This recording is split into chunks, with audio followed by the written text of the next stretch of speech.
ఎక్కడ ఓడిపోయానో అక్కడ నన్ను గెలిపించాడు ఆయన. మన పని ఏంటంటే ఆయన నమ్మడం. న్యూనతా భావంతో సఫర్ అయ్యేవాడిని నేను. ఎవరైనా ఇంటికి వస్తే వాళ్ళకి గుడ్ మార్నింగ్ చెప్పాలంటే నాకు కాళ్ళలోనికి such a timid boy I was. కానీ ఈరోజు నా వేల మందితో నేను మాట్లాడగలను. నేను ఎస్పీలతో మాట్లాడాను, ఐఏఎస్ ఆఫీసర్స్తో మాట్లాడాను యేసు ప్రభు గురించి కూడా. నక్సలైట్లో కూర్చొని ప్రత్యక్షంగా వాదించాను బైబిల్ కరెక్ట్ అని, కార్ల్ మార్క్స్ కంటే కూడా యేసు ప్రభు గొప్పవాడని. God has given me courage. భారతదేశంలో ఉన్నటువంటి పెద్ద పెద్ద సైంటిస్టులతో కూర్చున్నాను. They could not answer my questions. I'm just an MA.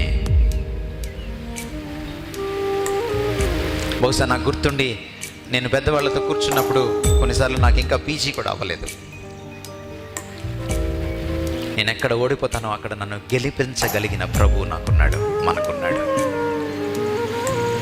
మనం యేసు ప్రభువుని ఎలా చూస్తున్నాం అన్న దానిపైన, మనల్ని మనం ఎలా చూసుకుంటున్నాం అన్నది ఆధారపడి ఉంటుంది. మన జీవితాన్ని ఎలా చూస్తున్నాం అనేది ఆధారపడి ఉంటుంది.